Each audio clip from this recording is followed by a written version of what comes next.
Hola a todos y bienvenidos a este espacio dedicado a explorar la fascinante historia de la Guerra del Pacífico. Hoy vamos a sumergirnos en este conflicto crucial para la historia de Chile y de Sudamérica, basándonos en las perspectivas y detalles que nos ofrece la fuente que revisamos. Es un tema inagotable, con muchísimas aristas, y vamos a intentar recorrerlo cronológicamente, desde sus orígenes hasta sus primeras etapas. Nuestro invitado en la fuente, Rafael Mellafe, miembro de la Academia de Historia Militar de Chile y de la Academia de Historia Militar Latinoamericana. Él es asesor histórico de diferentes producciones televisivas, profesor y conferencista. Ha publicado más de 14 trabajos sobre la Guerra del Pacífico desde la perspectiva político-estratégica. También es socio y director de la editorial Legatum, y además es YouTube. Nos cuenta también sobre un curso que está dictando, en formato online y on demand, sobre las 7 campañas de la Guerra del Pacífico. Este curso consta de 10 módulos, cada uno con 2 clases de entre 45 y 50 minutos, porque uno se entusiasma con el tema y se extiende. Nos dice que le está yendo bastante bien y que espera acercar a la gente a esta apasionante historia de esa parte de Chile, que fue tan determinante y tuvo tantas consecuencias. Rafael Mellafe señala algo bien curioso sobre la Guerra del Pacífico: es el único evento en nuestra historia que nos une. Menciona que el resto de temas, como la pelea entre carreristas y o'higginistas, todavía genera división, a pesar de los años, pero la Guerra del Pacífico no nos une. Para entender este conflicto, debemos remontarnos a sus orígenes. La raíz de la Guerra del Pacífico se encuentra en una falta de delimitación geográfica clara de los espacios. Perú tenía muy claro que las provincias de Tacna y Tarapacá eran peruanas, y que su límite con Chile era la línea del río Loa. Esta línea sale del volcán Miño hacia Quillagua y de ahí sigue el borde norte del río Loa. Bolivia era una incógnita. Bolívar le dio salida al mar por Cobija, pero no especificó por qué terreno llegaba al mar.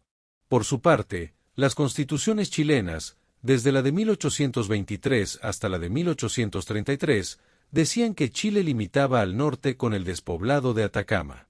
Pero la pregunta era, ¿en qué parte de ese despoblado? Al principio, a la mitad, al final.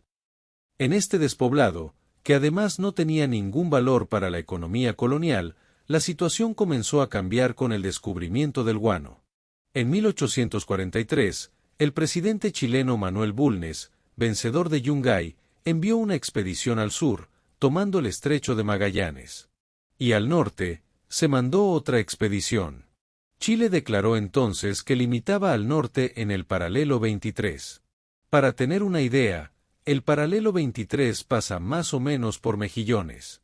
Cobija, en cambio, está en el paralelo 22,5, es decir, más al norte. Bolivia reclamó que ese territorio era suyo, y así comenzó una guerra de mapas y cartas. Es crucial recordar que en esa época no había electricidad, ni radio, a veces había telégrafo, pero las comunicaciones eran súper lentas. Tampoco había ferrocarril hacia el norte. Responder rápidamente podía tomar 3 semanas o un mes. Por eso los tiempos de respuesta eran muy largos. Justo en esa época, apareció la escuadra española por las costas. Vinieron primero en una expedición científica, pero en el fondo venían a inspeccionar, aunque no a reclamar, los antiguos territorios coloniales. Esto desencadenó la Guerra Hispanoamericana con España en 1865 a 66, en la que participaron Chile, Perú, Bolivia y Ecuador. En esa guerra ocurrió el combate de Papudo y el bombardeo del Callao, donde Arturo Prat ganó su medalla. Ese hecho produjo una unión latinoamericana, un espíritu latinoamericanista. Como resultado, se firmó el primer tratado de límites entre Bolivia y Chile. Chile cedió el paralelo 23, diciendo no, vamos a poner el 22 y el 24. Bolivia aceptó, pero acordaron repartirse lo que se produjera entre esos paralelos. Esta repartición de bienes, productos y utilidades resultó ser un enredo muy difícil. Así que en 1874, decidieron cambiar el acuerdo. Se estableció el paralelo 24 como el límite, la frontera. Ya no habría repartija de utilidades. Pero el artículo cuarto de este tratado decía expresamente que Bolivia no impondría nuevos impuestos a las empresas chilenas en el área por un plazo de 25 años. Mientras tanto, el presidente peruano Manuel Pardo Ivalle, que enfrentaba un problema financiero gigantesco en Perú debido al famoso contrato Dreyfus, dictó primero la ley de estanco del salitre. Esto significaba que el Estado peruano compraría toda la producción salitrera de Tarapacá a un precio fijado, creo que eran 2.4 soles. El Estado peruano designó a un solo agente vendedor mundial del salitre, la Casa Gibbs. Como esta medida no funcionó bien, porque el guano perdía competitividad frente al salitre, que era más barato y fácil de producir, en 1875 se estatizaron todas las salitreras de Tarapacá. El Estado peruano pagó a los antiguos dueños con bonos pagaderos en Londres en 2 años plazo. Así, el Estado peruano se hizo con toda la producción salitrera de Tarapacá. En 1873, Bolivia y Perú firmaron un tratado secreto. Este tratado declaraba claramente que era defensivo contra el ataque de una tercera potencia. Se intentó incluir a Argentina, pero falló por otras razones. Esa tercera potencia, evidentemente, no iba a ser Australia, sino Brasil o Chile. Aquí empezó a armarse este escenario, la alianza entre Bolivia, apoyada por Perú, y el salitre netamente peruano en Tarapacá. En Bolivia, se produjeron 2 terremotos con maremoto en las costas de Arica y Antofagasta. Bolivia tenía graves problemas financieros por los terremotos. Además, 1877 fue un año muy seco en Bolivia, lo que afectó la producción agrícola.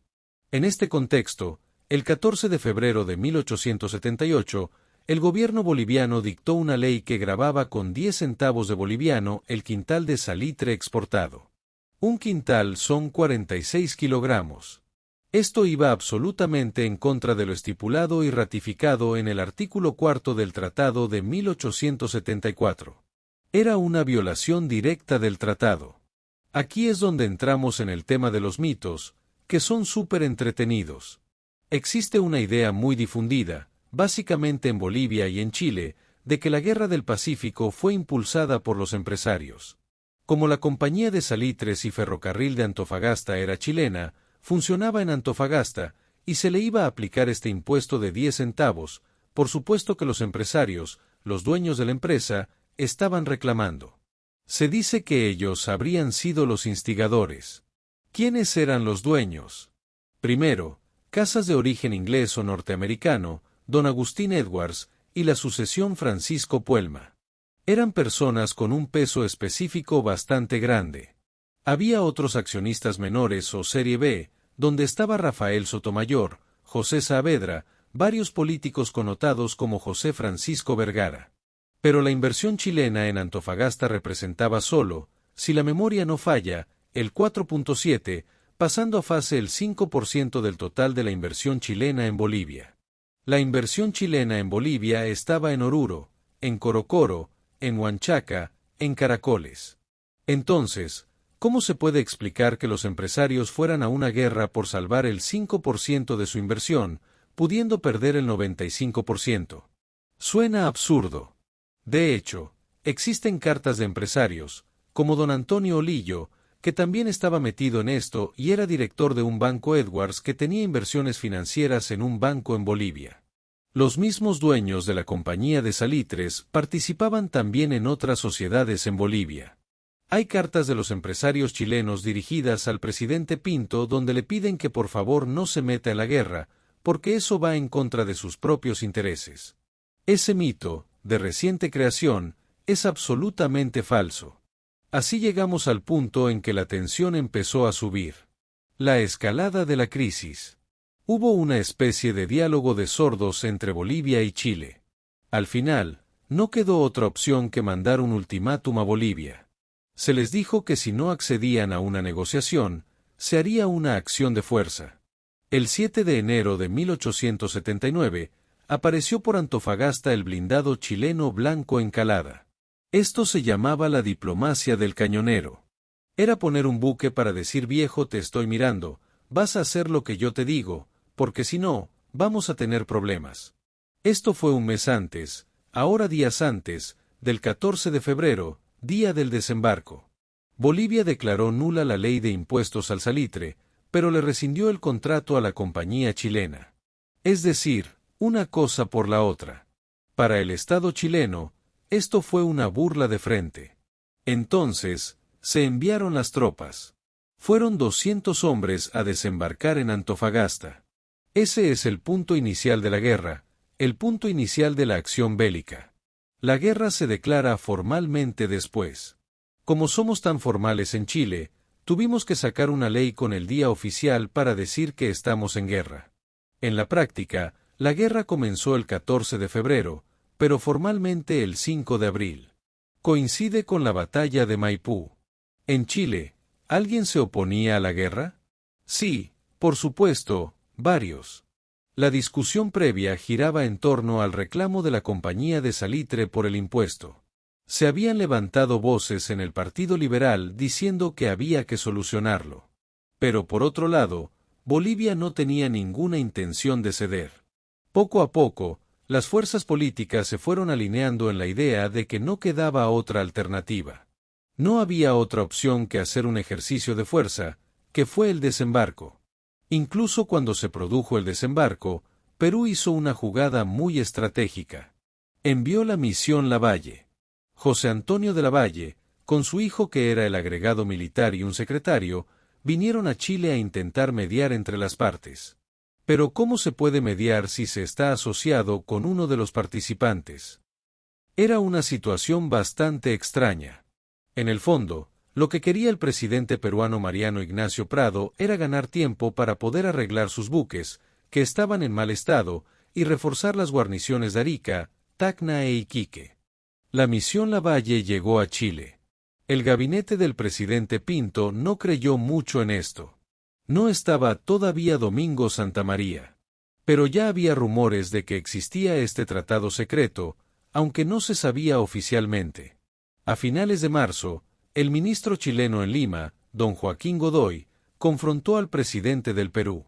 Le dijo, bueno, si usted se declara neutral, no tenemos ningún problema. Y el presidente Prado respondió no puedo. Le confesó que tenía el tratado firmado que le había dejado Pardo. En Chile, cuando se supo esto, el canciller le dijo a Lavalle, usted tiene dos opciones, o se declara neutral y seguimos negociando, o me reconoce que tiene el tratado secreto. Lo dejó en una situación imposible. Lavalle tuvo que reconocer que efectivamente existía el tratado secreto. Se retiró a finales de marzo, y entonces empezó a gestionar políticamente y legalmente la declaración de guerra a Perú y Bolivia. Los conservadores en Chile apoyaron la guerra, produciéndose una unificación. Como vemos, el camino fue hacia un solo fin. No había posibilidad de entenderse con alguien que no quería entenderse. ¿Por qué? Porque Bolivia se sentía muy segura con Perú a su espalda. No tenía por qué ceder. ¿Qué podía ganar Perú con ese pacto? Perú tenía su límite con Bolivia, no directamente con Chile. ¿Cuál era la pretensión peruana en ese acuerdo de 1873?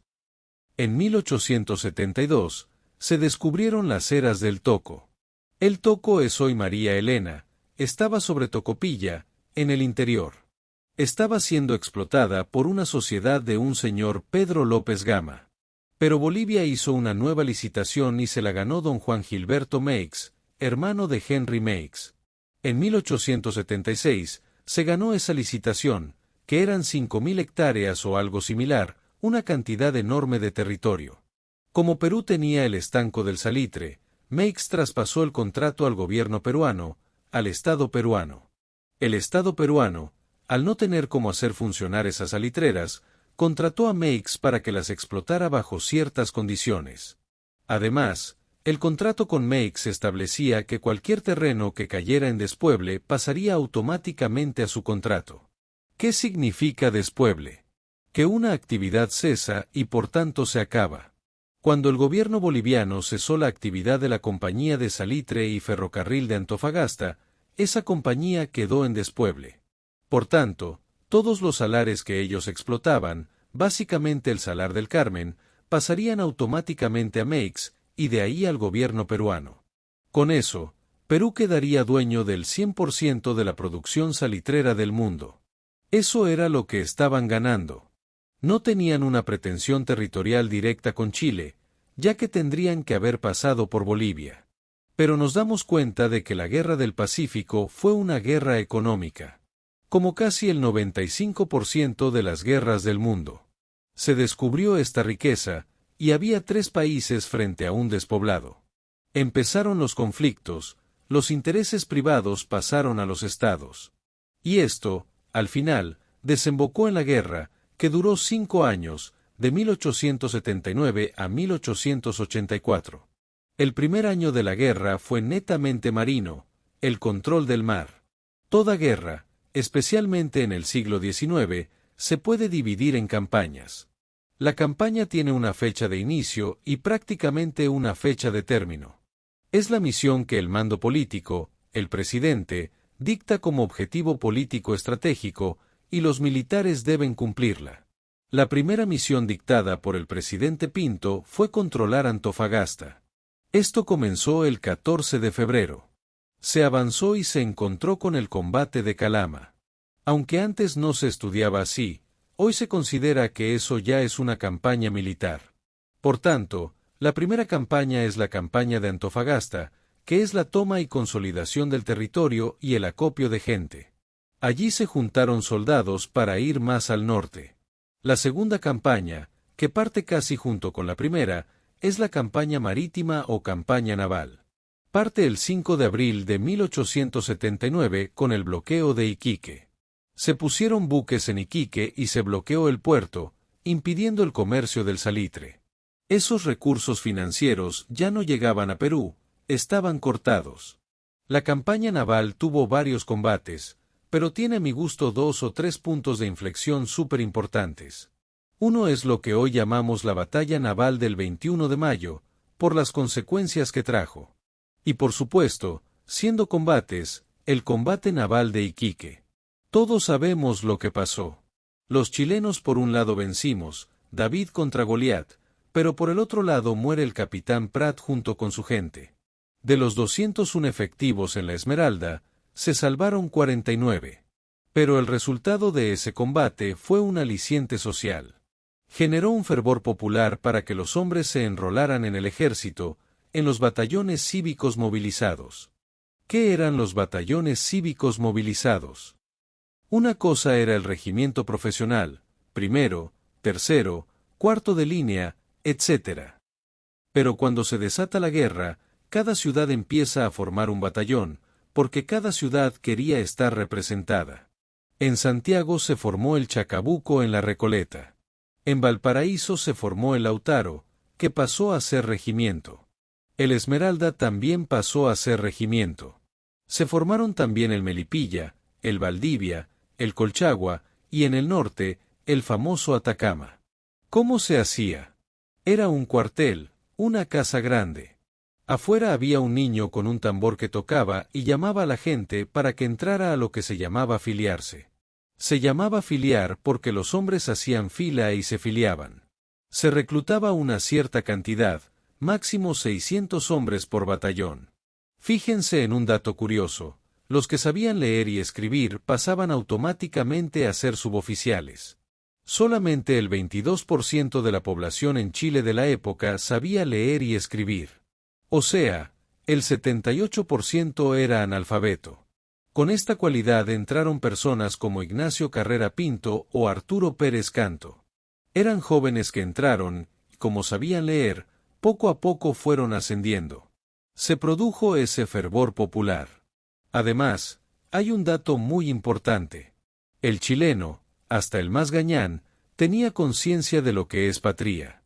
El concepto patria es súper abstracto. Primero tenemos nación. Si a la nación autóctona se le ponen códigos, pasa a ser Estado. Cuando Chile se independiza, tiene su primera constitución, ya es la República de Chile con una constitución. Pero cuando se suman los símbolos, como la bandera, el escudo, el himno nacional, pasamos a tener patria. Pero ¿cómo le explicas lo que es la patria a un gañán? Es raro. Pero gracias a lo que fue la guerra contra la Confederación Perú-Boliviana de 1836 a 1839, se generó esa conciencia. Se produjo la batalla de Yungay, donde surgió el himno que dice cantemos las glorias del triunfo marcial, es decir, el triunfo por las armas, que el pueblo chileno obtuvo en Yungay, no el ejército, el pueblo chileno. Este es el fin de la primera parte de este apasionante tema. Nos veremos pronto con la segunda parte y no olviden suscribirse, dar a me gusta y compartir. Saludos.